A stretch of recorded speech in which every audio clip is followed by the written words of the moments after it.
Sometimes the best things in life happen when someone walks through the wrong door at exactly the right moment. David had been living in his new apartment for exactly 3 weeks, and he finally felt like he could breathe again. The boxes were unpacked. His computer was set up perfectly by the window, and most importantly, there were no memories of Rachel lurking in every corner like his old place had. The apartment was small but clean, with white walls that caught the afternoon light just right. He'd chosen the 3rd floor specifically because it was quiet. Mrs. Henderson, the sweet old landlady, had mentioned that most tenants were either elderly or worked day jobs, which meant peaceful evenings for someone like him who did his best work after sunset. Tonight was no different. David sat at his desk, completely absorbed in designing a logo for a local bakery.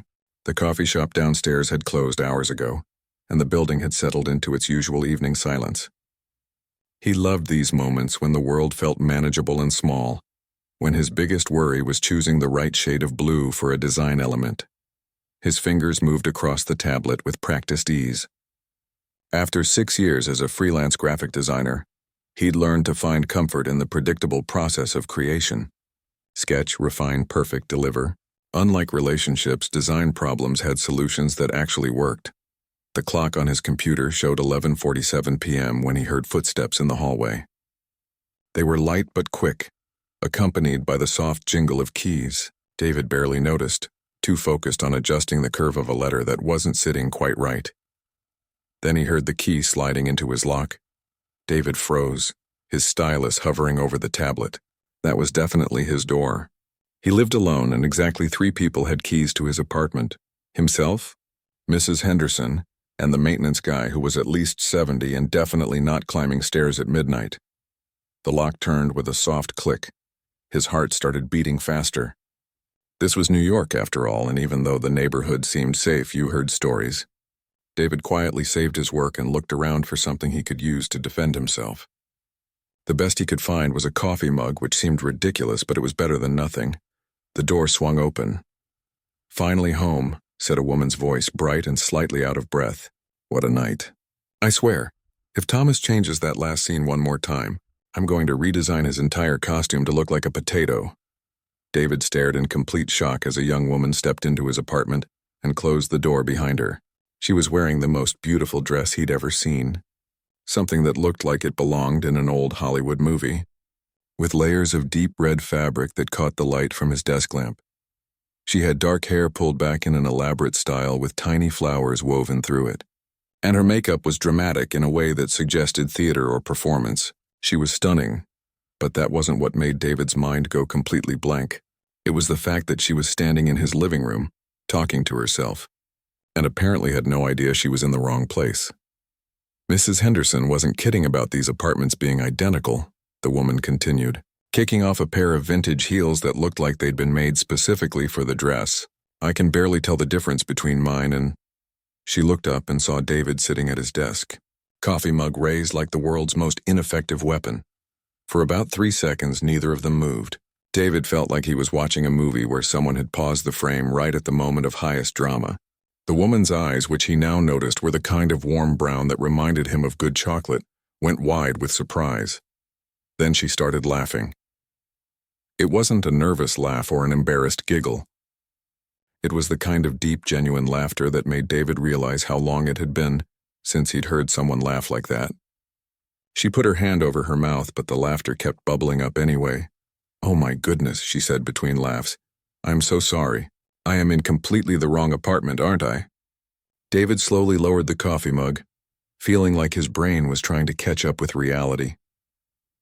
Yes," he managed to say. "Unless you're David Chen and somehow I missed a really dramatic personality change." This made her laugh even harder. "Definitely not David Chen," she said, wiping her eyes carefully to avoid smudging her makeup. "I'm Maya Rodriguez, and I apparently live right above you. Mrs. Henderson gave me what she said was a spare key to my apartment, but clearly she gave me yours instead." She held up a key that looked exactly like David's. "I've been rehearsing all evening, and I was so tired I didn't even notice the apartment number. These old buildings, you know? Everything looks the same." David found himself almost smiling, which surprised him.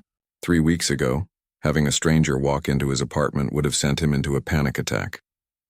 Tonight, somehow, it felt more like the opening scene of a story he might actually want to hear. "Rehearsing?" he asked, gesturing toward her dress. Maya did a little spin, making the fabric swirl around her legs. "Community theater," she said. "We're doing a 1940s drama, and I'm the costume designer, but tonight I had to fill in for one of the actresses who got sick. Hence the full period look." She paused and tilted her head. "You know, I've been living upstairs for almost a month, and I don't think we've ever properly met." "I work pretty late," David said, which was his polite way of saying he avoided his neighbors on purpose. "And I just moved in recently." "Well, this is certainly one way to break the ice," Maya said. She looked around his apartment, taking in the neat rows of design books, the carefully organized desk, the complete lack of personal photos or decorative objects.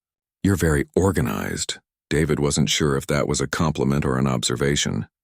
"I like things in their place," he said. "I can see that." Maya walked over to look at his computer screen where the bakery logo was still displayed. "This is beautiful work. You're a designer?" "Graphic design, mostly logos and websites."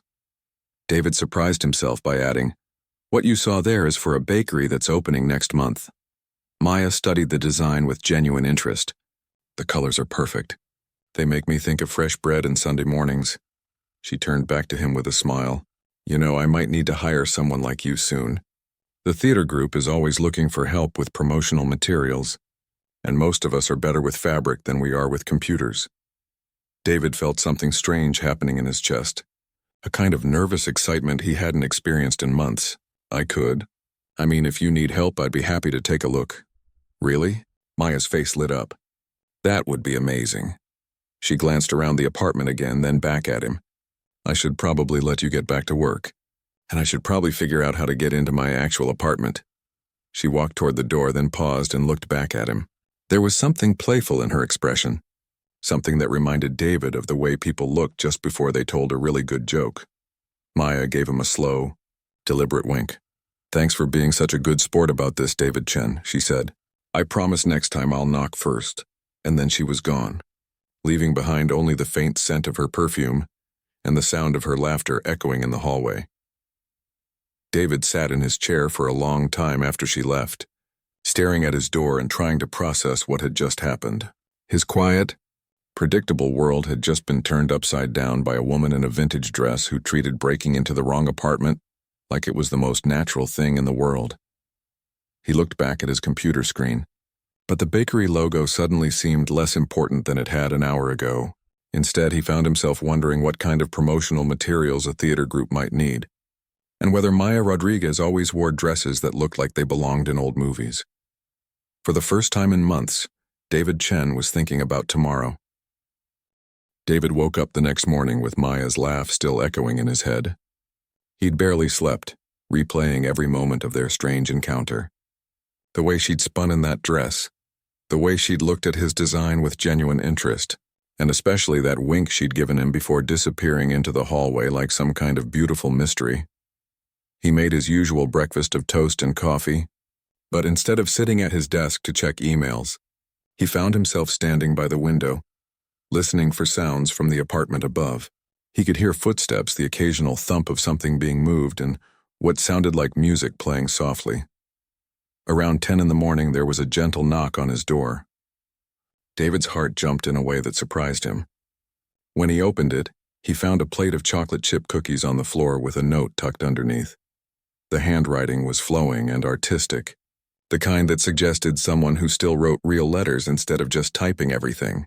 "Dear David," it read, "I'm so sorry for barging into your life last night like some kind of theatrical tornado. These cookies are my grandmother's recipe, and they're my way of saying thank you for not calling the police on the crazy costume lady. Your upstairs neighbor who promises to check apartment numbers from now on. Maya. P.S. I meant what I said about the design work if you're interested." David smiled as he read the note twice, then took a bite of one of the cookies. It was perfect, warm and sweet with just the right amount of chocolate. He'd been living on takeout and frozen dinners since the move, and he'd forgotten how good homemade food could taste. He spent the next hour trying to write a response note. Everything he wrote sounded either too formal or too casual. Finally, he settled on something simple. "Maya, thank you for the cookies. They're amazing. I'd love to hear more about your theater project whenever you have time. David. He slipped the note under what he hoped was her door, then spent the rest of the day trying to focus on work and failing completely. Every sound from upstairs made him wonder what Maya was doing. Was she sewing costumes, reading scripts, dancing around in vintage dresses? Around 5 in the evening, he heard her footsteps in the hallway, followed by a soft knock on his door. This time, when he opened it, Maya was there in person, wearing jeans and a paint-splattered t-shirt that somehow looked just as good on her as the fancy dress had. "Got your note," she said with that same bright smile. "Want to grab some coffee and talk about art?"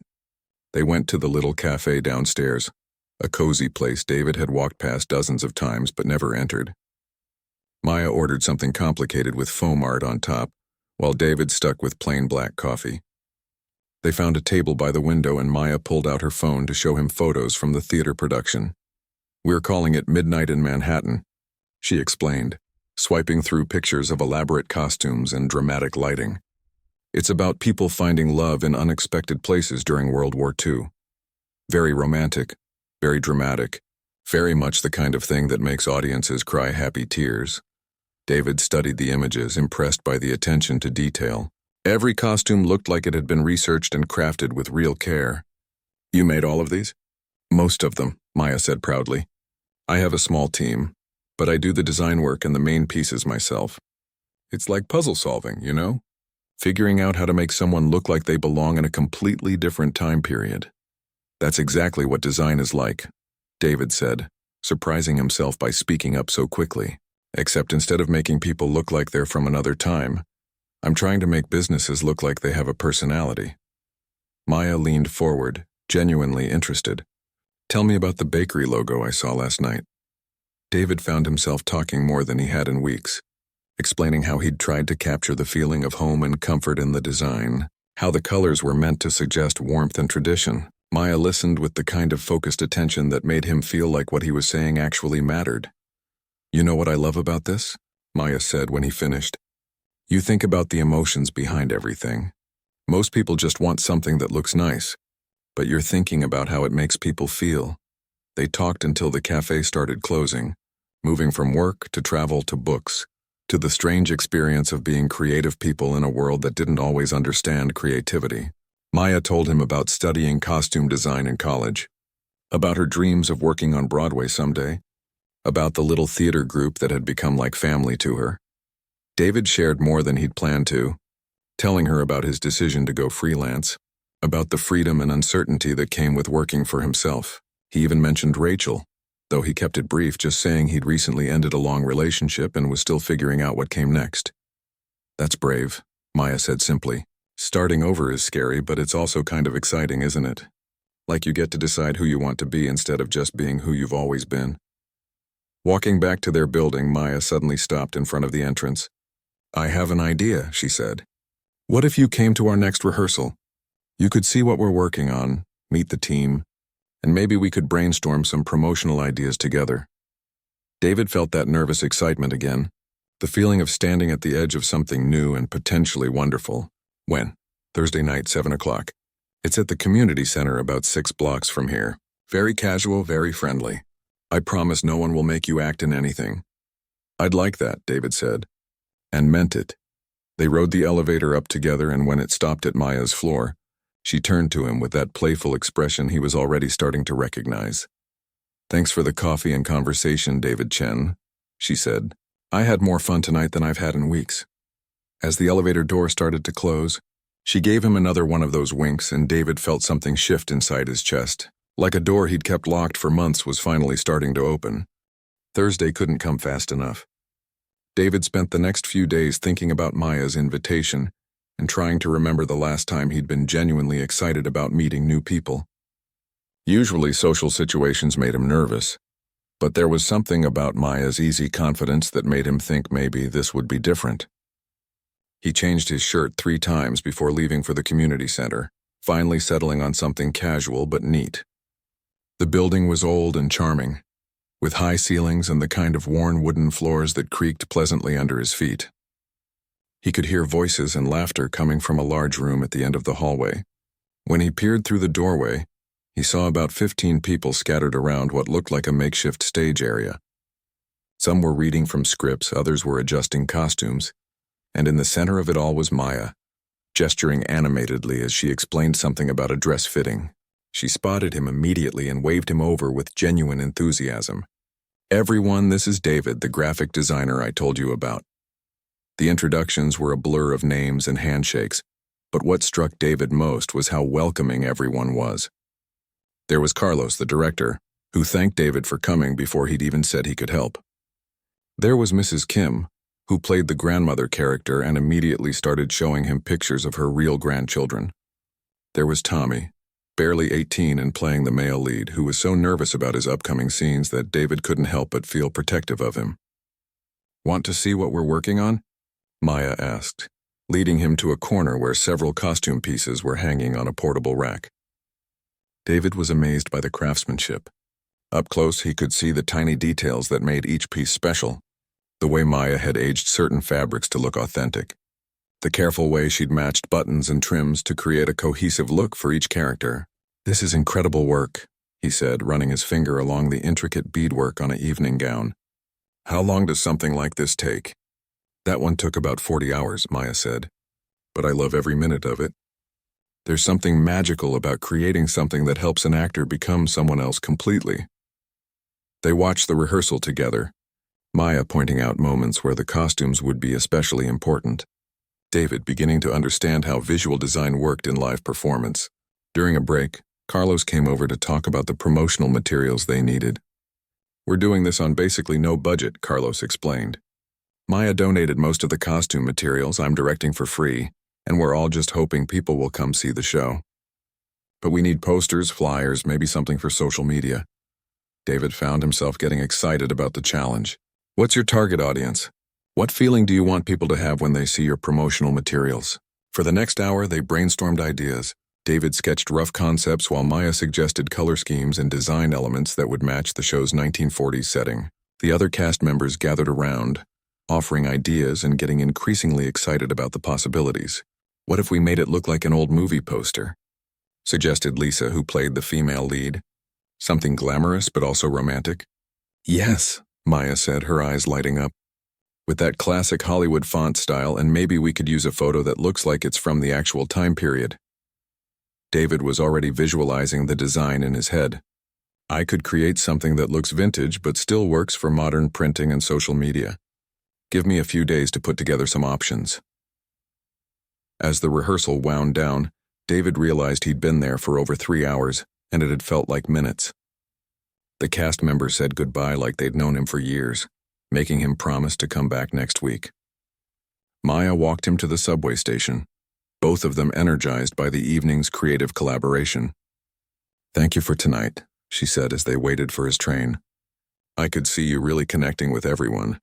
That doesn't always happen." "Thank you for inviting me," David replied. "I haven't felt this excited about a project in a long time." The train pulled into the station, but neither of them moved toward it immediately. "David," Maya said, and there was something different in her voice, something softer and more serious than usual. "Can I tell you something?" He nodded. "I've lived in this city for 2 years and I've met a lot of people, but most of them, even the nice ones, they see what I do and they think it's just a hobby, something cute that I'll grow out of when I get a real job. You're the first person who looked at my work tonight and understood that it's art." David felt his heart do something complicated in his chest. "It is art," he said simply. "Anyone who can't see that isn't paying attention." Maya smiled, and for a moment David thought she might say something else. Instead, she stepped forward and gave him a quick, warm hug. "See you next week?" she asked. "Definitely," David said, and as his train pulled away from the station, he caught a glimpse of Maya walking back toward their neighborhood, and he realized that for the first time since moving to the city, he felt like he was exactly where he was supposed to be. Over the next 3 weeks, David's life changed in ways he hadn't expected. The promotional materials for Midnight in Manhattan became his favorite project, not just because of the creative challenge, but because it meant spending hours with Maya, talking through ideas and watching her face light up when they got something just right. Their work sessions usually happened at his apartment, since he had better computer equipment. Maya would arrive with coffee and pastries from the shop downstairs, spreading fabric samples and costume sketches across his desk, while he pulled up design programs on his computer. They made a good team. Maya had an eye for color and style that pushed his designs in directions he never would have considered. While his technical skills helped bring her artistic visions to life, the posters turned out better than either of them had hoped. They looked like authentic 1940s movie advertisements, with elegant typography and a romantic color scheme that captured the mood of the play perfectly. When they showed them to Carlos and the cast, the response was so enthusiastic that David felt a pride he hadn't experienced since his college days. "These are going to sell tickets," Carlos said, holding up the poster design. "David, you're officially part of our team now. I hope you know that." But it wasn't just the work that was changing David's world. It was Maya herself, the way she seemed to bring color and energy into every space she entered. She had a habit of asking questions that made him think differently about everything from his career goals to his favorite movies. She listened to his stories about growing up in a family that didn't understand why anyone would choose art over more practical careers, and she shared her own experiences of being the only person in her family to pursue something as uncertain as theater. "My parents love me," she told him one evening as they worked on designs for the show's program. "But they still introduce me to people as Maya who works in fashion because costume design sounds too much like playing dress-up." David looked up from his computer. "That must be frustrating." "It used to be," Maya said, adjusting a piece of lace on the costume she was hand-stitching. "But then I realized that the people who matter will understand, and the people who don't understand probably don't matter as much as I thought they did." David saved his work and turned his chair to face her. "Is that why you seem so confident about everything? Because you've figured out what matters?" Maya paused in her sewing and considered the question seriously. "I think I seem confident because I've learned that the worst thing that can happen when you take a risk is that you fail. And failing isn't actually the end of the world. You just try something different next time." "I'm not good at taking risks," David admitted. "I like knowing what to expect." "But you took a risk when you started freelancing," Maya pointed out. "And you took a risk when you let a crazy woman in a vintage dress drag you into a theater project." David smiled. "I guess I did. And how did those risks turn out?" He looked around his apartment, at the promotional materials spread across every surface, at Maya sitting cross-legged on his couch with her sewing in her lap, looking like she belonged there. Pretty well, actually. The night of the show's opening arrived faster than David had expected. He'd been to several more rehearsals, watching the production come together and feeling increasingly invested in its success. Maya had given him a ticket for the opening night, insisting that he needed to see the final result of all their collaborative work. David arrived at the community center early, nervous in a way that surprised him. He'd designed materials for dozens of projects over the years, but he'd never cared so much about whether the end result was successful. The lobby was packed with people, and David was amazed to see that many of them were holding the flyers he'd designed, pointing out showtimes to their friends. Maya had told him that advance ticket sales were better than they'd ever had for a community theater production. Maya found him in the crowd just before the show started. She was wearing a black dress that was elegant but simple, her hair styled in soft waves that framed her face. She looked beautiful, but more than that, she looked happy and proud and excited. "David," she said, reaching for his hands. "Can you believe this turnout? Carlos says it's because of the promotional campaign. People saw the posters and actually got excited about coming." "The posters were just part of it," David said.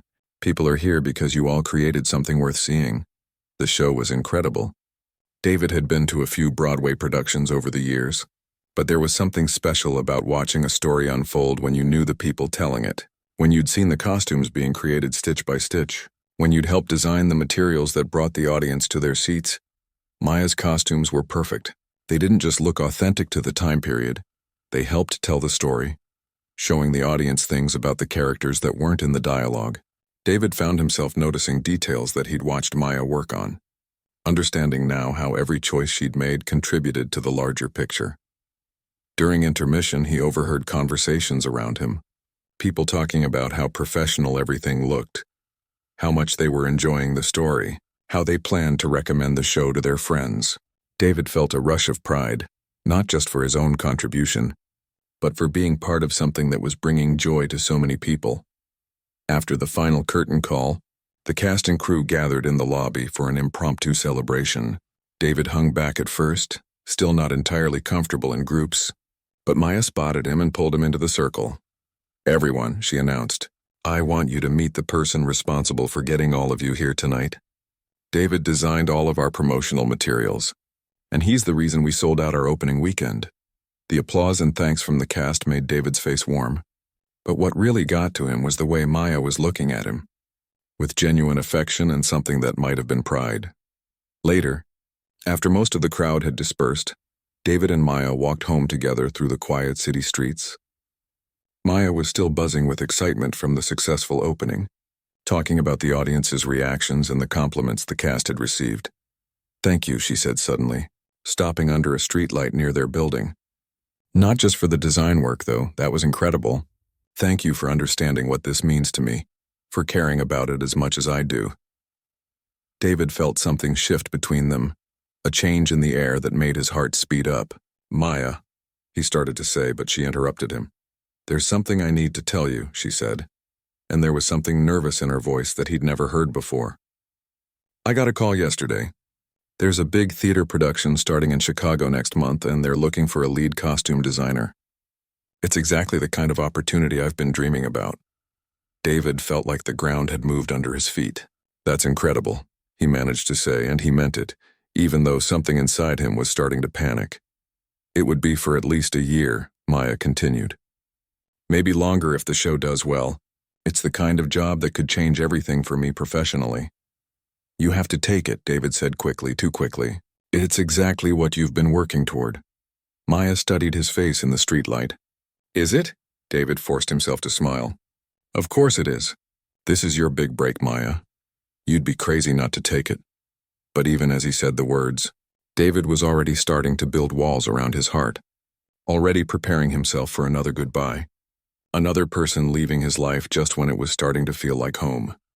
David spent the weekend after Maya told him about Chicago in a familiar state of emotional shutdown. He'd been here before, that place where you convince yourself that caring less will hurt less when the inevitable end comes.